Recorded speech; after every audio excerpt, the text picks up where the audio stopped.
Bismillah, Assalamualaikum warahmatullahi wabarakatuh. Waalaikumsalam warahmatullahi wabarakatuh. Alhamdulillahirabbil alamin wa bihi nasta'inu ala umurid dunya waddin. Wassalatu wassalamu ala asyrafil anbiya'i wal mursalin wa ala alihi washabi ajmain, amma ba'd. Apa kabar kawan-kawan semua? Di sini saya duduk bersama Ustadz kita, Ustadz Abi Hudan Al-Hasni. Ustadz Abi. Insyaallah beliau akan menjelaskan sedikit tentang ilmu faraid ya.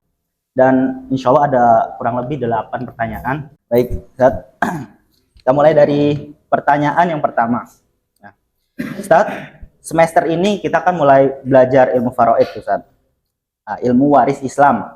Yang katanya ini termasuk ilmu yang susah, pelajaran yang sulit. Apa ya, Ustaz? Nah, sebenarnya ilmu faraid itu apa sih, Ustaz? Baik. Alhamdulillah, wassalatu wassalamu ala rasulillah wa ala alihi washabihi wa amma ba'du. Teman-teman yang saya hormati, yang di kelas maupun yang di luar kelas,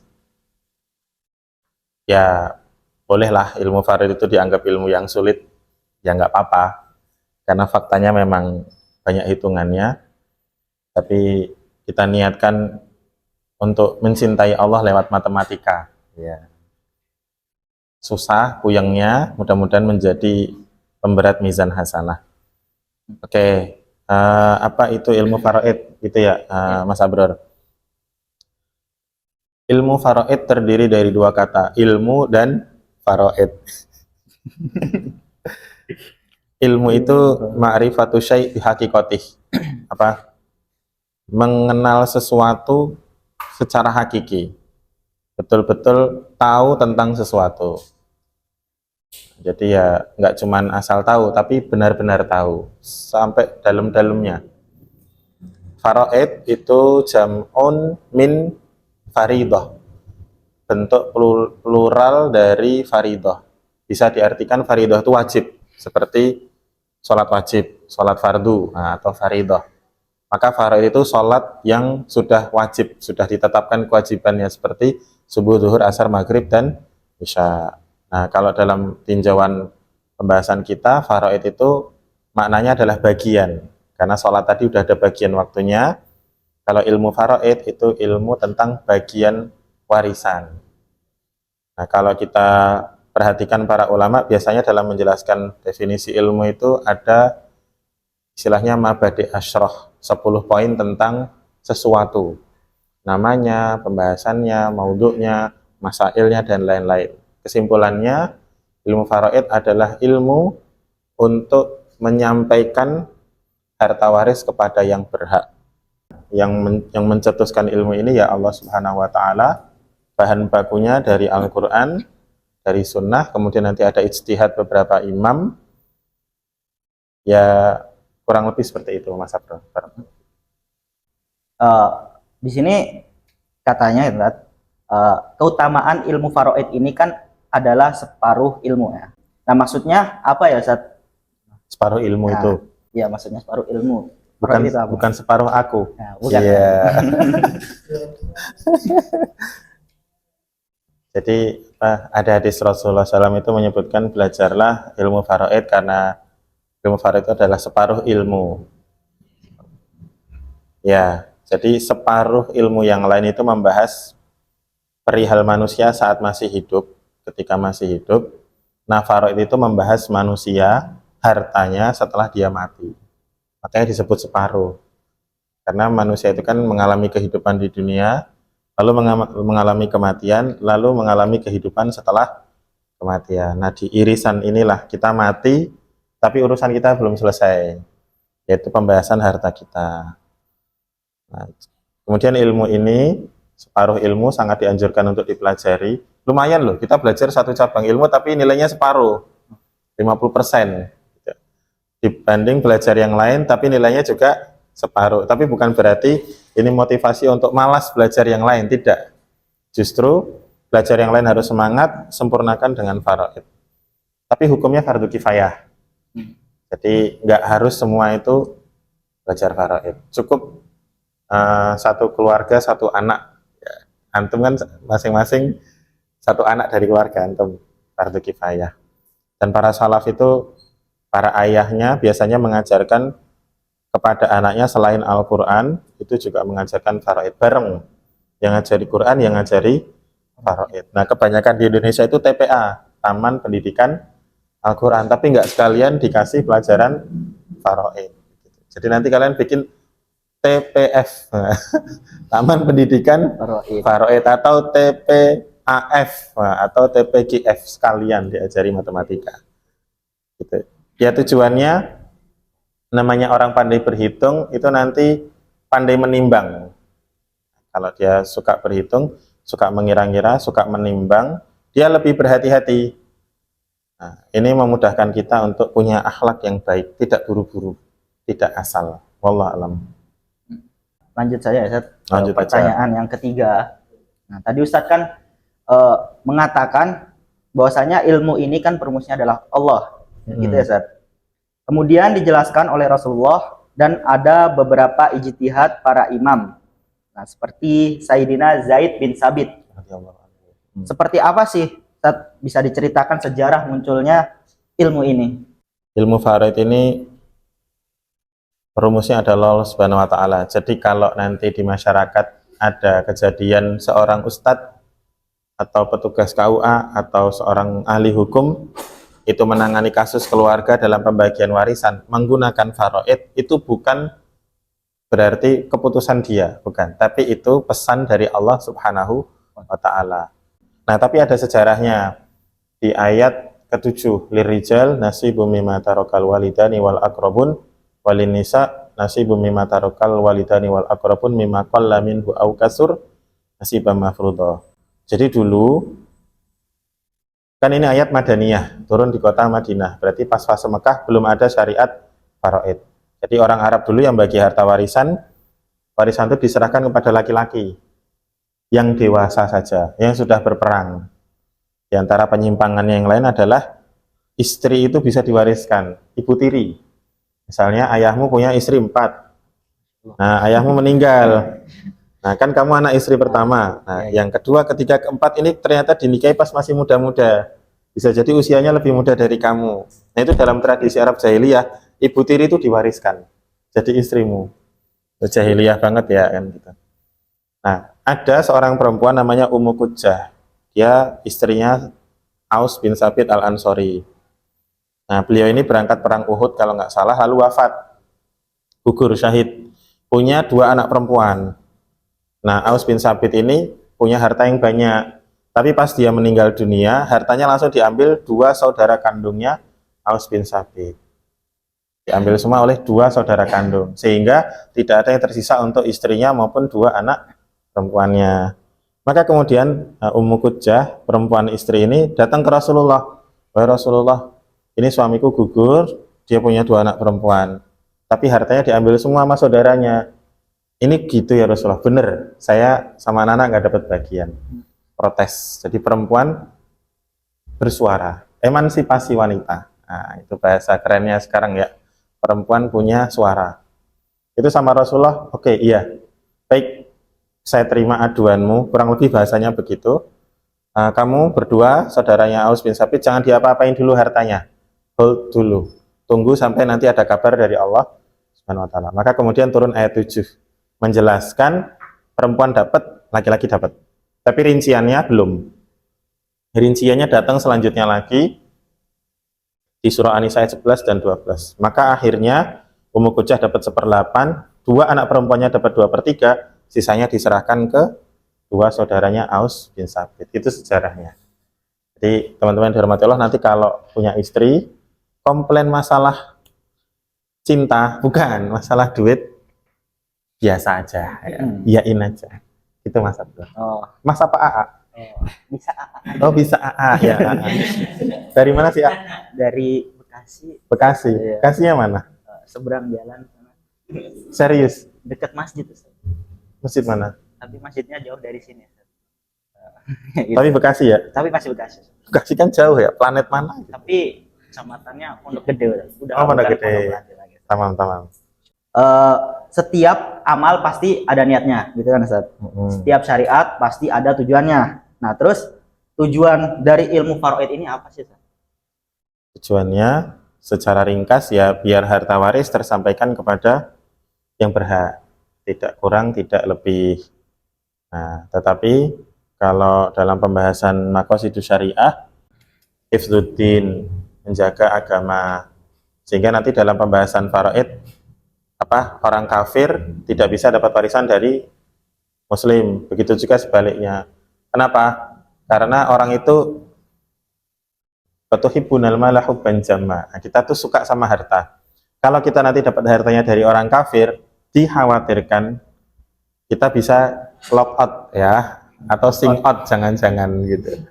Itu yang pertama, hifdzuddin. Yang kedua, hifdzun nafas, jiwanya terlindungi. Pembagian warisan dengan faraid itu menghindarkan kita dari konflik sama saudara. Saudara itu sayang sama kita, tapi kalau udah masalah warisan bisa jahat, bisa menghilangkan nyawa, na'udzubillah. Terus nanti ada pembahasan tentang pembunuhan, baik sengaja maupun tidak sengaja, bisa menghalangi seseorang dari mendapat warisan. Kemudian ada hifdzun nasl. Jadi pembagian warisan itu cenderung porsi terbesar itu untuk anak. Makanya awal ayatnya yusikumullahu fi auladikum. Karena yang paling prioritas itu anak. Kenapa? Anak itu butuh modal untuk masa depan. Jadi orang tua itu kalau kaya, dia masih hidup atau dia sudah mati, hartanya itu ya untuk anaknya. Kan kalau punya modal enak ya, tinggal berjuang gitu. Tapi kalau belum punya modal kan yang ngumpulin dulu. Ya berjuang juga lebih berat. Kemudian ada hifdzul aql. Banyak syariat dalam agama kita itu kadang-kadang nggak masuk akal. Seperti khuf, mengusap khuf.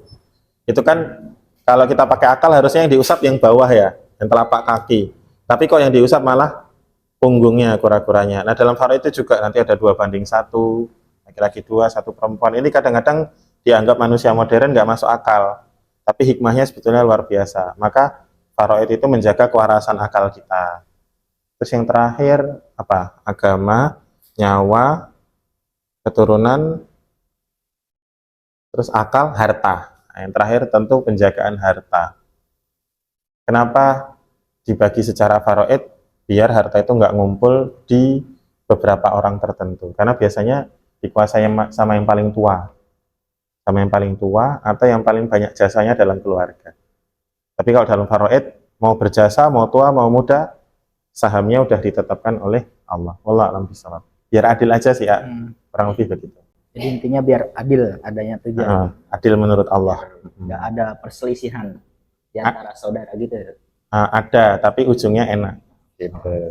Ujungnya enak. Ujungnya enak, nggak ribet. Gitu. Allah alam Bisa bishawab. kita simpulkan tujuan faraid ya biar enak bareng-bareng. Iya. Nah, gini Ustaz, biar mental kita siap, kita mau tahu aja nih.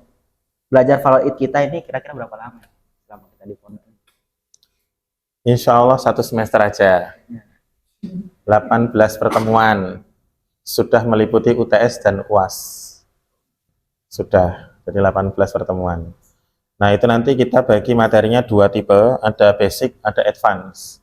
Basic itu ada sekitar 8 atau 7 tema, seperti sekarang ini muqaddimah, nanti tema berikutnya adalah tasarruful mal, perpindahan harta dalam agama, terus haknya suami, haknya anak, cucu, saudara, dan seterusnya, yang basic-basic. Yang di An-Nisa ayat 11 dan 12 itu basic. 11, 12, 176 itu basic. Nah, nanti ada 5 judul yang advance. Advance itu lanjutan. Itu pembahasannya tentang aul, rod, zawil arham, kemudian orang hilang, banci muskil, orang mati bareng-bareng, terus munasakhot. Nah, itu nanti pembahasannya di advance. Kemudian nanti kita ada muzakarah 2 pertemuan insya Allah. Ya, mudah-mudahan diikhlaskanlah niat kita, difahamkan. Untuk kita nih saat yang masih pemula, kira-kira apa sih yang perlu kita perhatikan dalam hal pembagian warisan? Sebetulnya pembagian warisan itu dalam faraid prinsipnya cuma 3. Yang pertama syar'i, berarti sesuai syariat. Yang kedua segera, as soon as possible, bahasa pondok gedenya. Ya. Yang terakhir akurat. Syar'i, segera, akurat. Syar'i itu ya sesuai dengan apa yang Allah gariskan, Allah atur. Karena kita kan mati mengucapkan innalillahi wa inna ilaihi rajiun. Jadi semua milik kita itu sebetulnya kembali kepada Allah. Hatta harta kita itu ya jadi milik Allah lagi. Tapi kan Allah nggak butuh harta kita. Ya harta itu dikembalikan kepada ahli waris kita, tapi Allah yang bagi. Ini konsekuensinya serius. Kalau kita menolak hukumnya Allah, padahal kita tahu, tapi kita menolak, menganggap hukum yang lain lebih bagus, dikhawatirkan seseorang itu bisa masuk neraka dan kekal.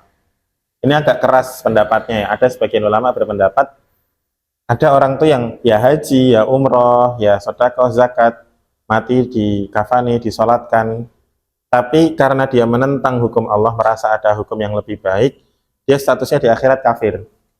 Kan ngeri, misalnya bagi warisannya, nggak usah pakai faraid, nggak adil gitu. Misalnya dia bilang gitu, dikhawatirkan dia murtad. Gitu, na'udzubillah min dzalik. Tapi kita pakai konsekuensi enaknya aja. Kalau kita nurut aturannya Allah, hartanya barokah, masuk surga. Nah, sesederhana itu. Jadi prinsipnya syar'i, segera akurat. Segera itu gimana? Segera dilacak. Dilacak apanya? Hartanya. Kalau hartanya dikit cepet ngelacaknya. Misalnya mahasiswa meninggal, itu gampang ngelacak hartanya. Buka lemarinya aja. Yang mahal paling cuma HP. Ya kan gitu.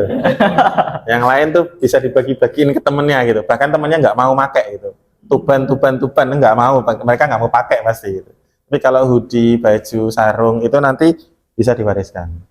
Kemudian harus dilacak ahli waris. Orang tuanya masih ada enggak, anaknya masih ada enggak, suami istrinya berapa, istrinya maksudnya, suami ya satu. Gitu. Jadi harus segera dilacak harta dan dilacak yang berhak dapat warisan. Kemudian yang terakhir harus akurat. Jangan sampai miss. Anaknya ada berapa?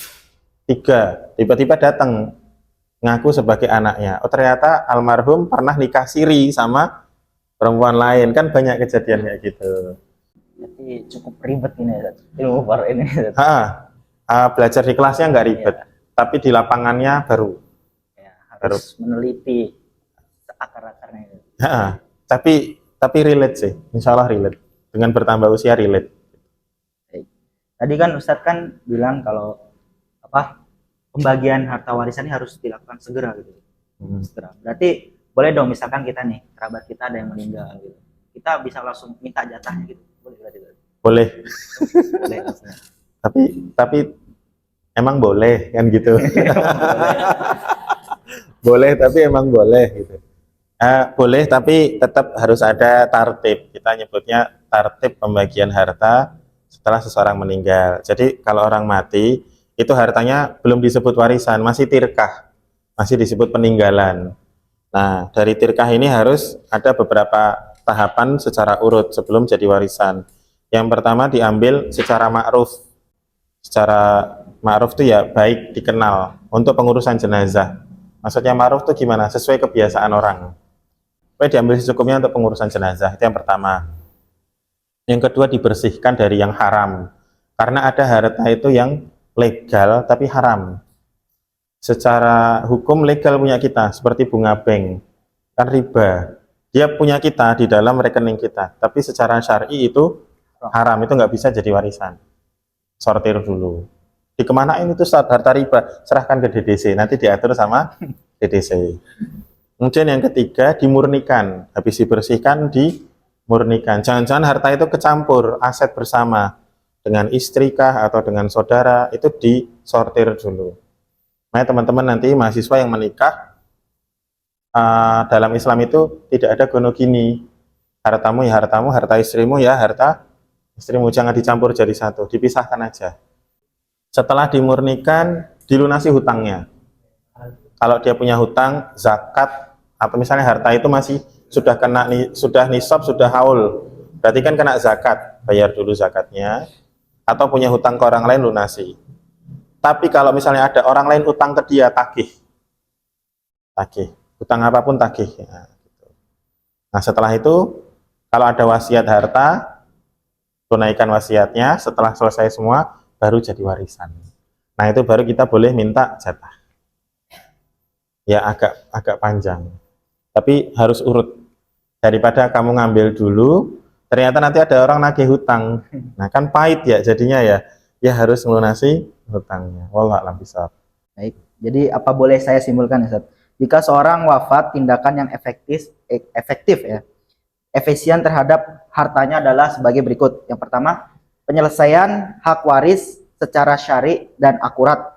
Dan yang kedua, pengumuman kepada keluarga sesegera mungkin. Dan yang ketiga, penyerahan harta yang memungkinkan untuk dibagi. Ya, ya betul. Jadi yang pertama dihitung, dilacak, dihitung, kamu dapatnya berapa itu yang pertama.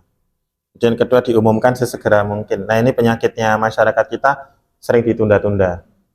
Ya jangan pas hari H meninggal lah gitu, nggak etis gitu. Misalnya kalau yang masih pegang tradisi 3 harian, 7 harian, kan sama-sama ngundang ustadz tuh buat ngisi doa atau tahlil, ya udah sekalian sampaikan aja mestinya. Jadi tidak berlarut-larut, nah gitu ya. Tidak berpanjang-panjang, segera tahu sehingga tidak muncul niat jahat. Misalnya gini, suami meninggal, misalnya kamu meninggal, nah kamu punya istri, kamu punya anak, ya kan? Berarti kan istrimu 1/8, anakmu misalnya laki-laki 1, kan dia asobah binafsi. Kamu masih punya ayah ibu 1/6. Kalau segera diumumkan, keluarga besar akan tahu istrinya cuma dapat 1/8, bapak ibunya dapat 1/6, sisanya untuk anak. Sehingga istri ini hati-hati, dia tidak sembarangan menguasai semua harta peninggalanmu. Sehingga dia tidak makan harta anak yatim, anakmu sendiri. Sehingga mertua itu tetap sayang sama istrimu. Karena kalau nggak segera diumumkan, ini janda kembang, nanti diincar sama yang lain. Gitu. Ya kan ya? Dan karena nggak segera dibagi, akhirnya dinikahi sama pemuda lain, ya sudah hartamu kebawa sama pemuda itu, anakmu terlantar, mertuamu nggak dapat orang tuamu nggak dapat haknya. Itu harus segera diumumkan. Cuman masih tabu, harusnya segera. Terus yang terakhir tadi, ya kalau sudah ada hartanya bisa dibagi. Karena ada beberapa harta itu sulit dibagi, misalnya tanah, kan dijual belum tentu laku. Nah, berarti kan dia tertunda. Maka kalau beberapa itu asetnya terpisah, yang laku tanah bagi sesuai faraid. Nanti yang laku rumah bagi, boleh begitu. Karena nunggu terjual semua susah. Wallahu alam. Jadi gitu ya, Ustaz. Tapi Ustaz, Ana mau ngasih pertanyaan sedikit, Ustaz. Boleh, monggo. Ini pertanyaan anak pribadi kan, masalah kayak pembagian ada 1/8, 1/3 itu misalkan kayak gitu, itu maksudnya apa yang dibagi 1/3-nya itu apa? Apakah kita misalkan punya mobil gitu saja, kita potong jadi 8 bagian. Iya. Apakah kita punya uang misalkan 1 lembar 100 itu, kita pecahin jadi berapa? Bagi 8 lah gitu misalkan. Nilainya. Jadi yang dibagi harganya. Mobil, peninggalannya mobil, harga mobil berapa? 90 juta misalnya. Maka 1/8-nya untuk istri, sisanya untuk anak gitu. Jadi nilainya, bukan mobilnya ya kali. Gitu. Tapi bagus pertanyaanmu. Karena biasanya jadi permasalahan tanah misalnya 100 meter atau 200 meter lah gitu. Kan kalau dibagi-bagi itu nanti nilainya beda. Yang pinggir jalan sama yang belakang itu udah beda harganya. Pasti mahal yang pinggir jalan. Ya, tapi kalau yang belakang lebih murah. Tapi makanya kalau dibagi per wilayah nanti nggak adil. Tapi kalau tanah itu dijual aja semua nah, dapat uang, dibaginya lebih enak. Paling gampang diuangkan. Jadi paling gampang itu diuangkan gitu. Diuangkan. Jadi biar bisa dibagi. Tapi ada kondisi yang harta itu cuman diumumkan warisannya tapi nggak dibagi. Misalnya rumah, almarhum cuma ninggalkan rumah tok. Gitu. Sedangkan anaknya masih kecil-kecil. Kalau rumah itu dijual, nanti anaknya malah terlantar. Nggak punya tempat tinggal dan seterusnya. Akhirnya cuma diumumkan saja, mereka stay di situ. Sampai kapan? Ya sampai mereka bisa mandiri, baru rumah itu dijual. Wallahu a'lam bishawab. Jadi gitu ya. Nah, ya mungkin dari teman-teman, nah tadi kan di pertengahan pertanyaan, tanya jawab kita kan, belum ada yang nanya nih. Nah, dari teman-teman sekalian mungkin ada yang pengen nanya, nah, silahkan. Ada yang bertanya perihal bagaimana jika ada pasangan suami istri yang dia sudah melakukan zina sebelum nikah, kan itu berarti anaknya kemungkinan lahir waktu sudah nikah. dan akhirnya menjadi anak yang bisa dibilang kalau dibilang anak haram, anak haram. Dan waktu setelah menikah itu mempunyai anak lagi kedua, anak halal itu. Iya. Dan apakah sama warisan di antara, kami juga pernah dengar kalau anak yang kayak gitu dia nggak ikut nasab bapaknya, nggak dapat nasab, apakah dia akan dapat warisan juga atau bagaimana? Oke. Itu aku dapat pertanyaan itu pertama kali pas baru lulus Al-Islam. Temanku yang nanya. Karena dia dapat takdir yang seperti itu. Qadarullah. Sudah bertobat, Masya Allah. Bahkan sekarang keluarganya kita pandang sakinah, mawaddah, warahmah. Istrinya berjilbab besar. Padahal dulunya non pesantren. Coba. Ya umum sih kayak gitu. Pacaran terus DP duluan ya, test ride duluan ya. Baik, anak yang pertama yang dia sudah hamil, kemudian nikah setelah berzina, berarti posisinya pas nikah sudah hamil dan lahir, maka nasabnya ke ibunya. Nasabnya ke ibunya, bukan kepada bapaknya. Maka anak ini tidak dapat warisan dari ayahnya. Itu kerugiannya anak zina. Tapi si ayah juga rugi, karena si anak ini kalau jadi anak soleh tidak masuk kategori waladin solihin yad'ulah. Itu. Nah, temanku waktu itu sedihnya di situ. Ini anakku potensi soleh B gitu. Tapi nanti pahalanya nggak nyampe ke aku. Aku pusing waktu itu. Tapi kan hadisnya nggak hadisnya kan secara lengkap sedaqatin jariyah, ilmun yuntafa'u bih, yang kemudian waladin solihin yad'ulah. Ya kamu tetap harus nafkahi anak itu, saya bilang. Sehingga harta kamu itu menjadi sedekah jariyah, pengajaranmu kepada anak itu menjadi ilmun yuntafa'u bih. Dia dapat 2/3. Nah, namanya ayah ya, walaupun ayah biologis bukan ayah nasab, itu tetap sayang sama anaknya meskipun anak hasil zina. Maka dia bisa menyiapkan harta untuk anaknya itu dengan cara hibah, dikasih langsung beberapa aset atas nama dia, atau wasiat untuk anakku yang pertama. Karena bagi si ayah dia bukan ahli waris, tidak ada hubungan nasab. Ya, ini berlaku untuk anak angkat juga, anak pungut, anak adopsi. Kalian cek kakak kalian ya. Jangan-jangan aku pungut gitu, subhanallah. Allah alam gitu. Nah, tapi dia selalu dapat dari ibunya. Jadi kalau ibunya meninggal, dia selalu dapat. Jadi laki-laki dan perempuan berzina, lahir seorang anak. Si anak ini tetap anak ibunya, kan memang keluar dari perut ibunya. Gitu, nasabnya ke ibunya, anak hasil zina. Nah, anak kedua baru dapat warisan dari ayahnya dan ibunya, dapat dari dua-duanya. Nah, nanti itu ada hukum turunannya. Misalnya anak yang pertama laki-laki, anak yang kedua perempuan, ayahnya udah wafat, maka anak pertama ini nggak bisa menjadi wali nikah untuk adiknya, karena nasabnya beda. Cuman saudara seibu, disebutnya saudara seibu, bukan saudara kandung. Khair, barakallahu fikum. Itu walaupun satu bapak ya. Kan bapak biologis disebutnya, nasabnya tetap ke ibunya. Tapi sehari-hari manggilnya abi, tetap abi gitu. Ayahku tapi bukan ayahku, nah gitu. Anakku tapi bukan anakku, bukan anakku tapi anakku. Ya kurang lebih begitulah. Kita cukupkan sekian dan terima kasih kepada Ustadz Abe atas ilmu-ilmunya. Billahi taufiq wal hidayah. Wassalamualaikum warahmatullahi wabarakatuh. Waalaikumsalam warahmatullahi wabarakatuh.